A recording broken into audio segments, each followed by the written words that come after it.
ఈ వీడియోలో ఈ తామర పువ్వు వీణ వాటర్ రంగోలి ఎలా వేశానో చూద్దాం. ఇది నేను చేసిన మినీ వీణ. ఆ వీణని చూస్తే నాకు ఇలా రంగోలీగా వేయాలని అనిపించి ఇలా రంగోలీగా వేస్తున్నా వాటర్ మీద.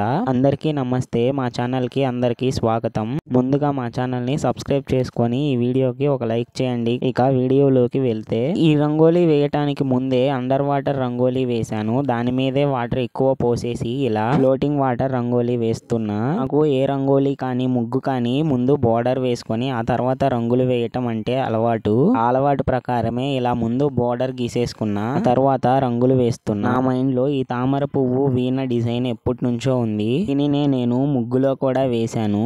ఆ ముగ్గు పోయినసారి దసరా సిరీస్ లో అప్లోడ్ చేశాను. సరస్వతీదేవి అమ్మవారి అవతారం అప్పుడు ఈ రంగోలీ వేశాను. పోయినసారి నేను అమ్మవారి అవతారాలకు తగ్గట్టు చుక్కలు పెట్టి ముగ్గులు వేసి వీడియోలో సిరీస్ లాగా చేశాను. ఇప్పటి వరకు ఆ సిరీస్ చూడకపోతే డిస్క్రిప్షన్ లో ప్లేలిస్ట్ లింక్ ఇస్తా, చూడండి. ఇంకా తామర పువ్వుకి రంగులు వేసేసి బోర్డర్ గా రెడ్ కలర్ తో గీస్తే ఎంత బాగుందో. తామర పువ్వుకి రంగులు వేసేసిన తర్వాత ఇలా వీణకి బ్రౌన్ కలర్ వేసుకొని బ్లాక్ కలర్ అవుట్ లైన్ గీశాను.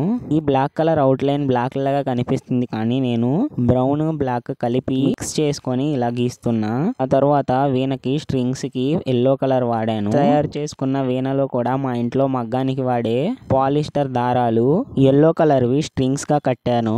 ఈ వీణ రంగోలి యాజ్ ఇట్ ఈజ్ నేను ఎలా మినీ వీణ చేశానో దానిలాగే వేశాను. ఇదిగోండి, ఇదే నేను తయారు చేసిన మినీ వీణ. నా దగ్గర ఉన్న వస్తువులతో ఇలా డెకరేషన్ చేశాను. ఇక్కడ ఈ వీణకి నేను పక్కన స్ట్రింగ్స్ పెట్టి అవి కొన్ని కింద పడి విరిగిపోయాయి. ఇక మా అమ్మ చెవులకి పెట్టుకునే ఇయర్ రింగ్స్ ఉంటే వాటిల్ని కూడా ఇలా వీణకి అలంకరణ చేశాను. ఈ వీణని వాయించొచ్చు కూడా, కానీ సౌండ్ రాదు. దానికి నాకు నచ్చినట్టుగా పెయింట్ వేశాను. వీణ కూడా చూపిద్దామని వీడియోలో రికార్డ్ చేశాను. ఇంకా తామర పువ్వు వీణ వేసిన తర్వాత ఆకులు వేస్తున్నా. ఆకులకి ముందు చిలకపచ్చ రంగు వేసుకొని చిలకపచ్చ రంగు తర్వాత డార్క్ గ్రీన్, ఆ తర్వాత లైట్ గ్రీన్ కలర్ వేశాను. 3 రంగులు వేశాక ఒక గీత మధ్యలో ఆకులాగా కనిపించాలని ఇలా గీతలాగా పెడితే చాలా బాగుంది. అందరికీ తెలుసు కదా వైట్ కలర్ మునిగిపోతుందని, అందుకని నేను కింద రెడ్ కలర్ వేసి వైట్ కలర్ వేసా. అయినా కూడా మునిగిపోయింది, మీరే చూడండి. ఇక్కడ తామర పువ్వుకి పక్కన తీగలాగా వేస్తుంటే గ్రీన్ కలర్ తో అవి మునిగిపోయాయి. చూడండి, మెల్లగా మునిగిపోతున్నాయి. ఇంకా వీణకి కూడా కింద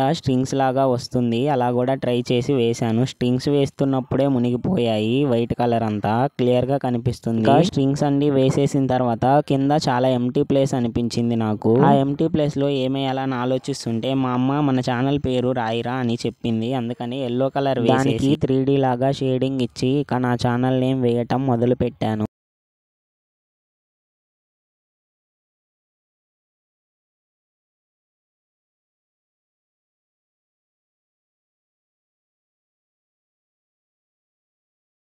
ఎప్పుడైనా ఎల్లో కలర్ మీద రెడ్ కలర్ బాగా కనిపిస్తుందని రెడ్ కలర్ తో మా ఛానల్ నేమ్ రాస్తున్నా.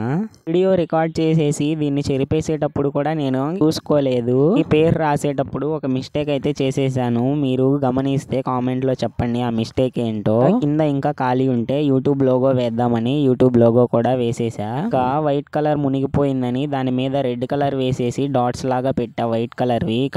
అలా చేస్తే మునగలేదు.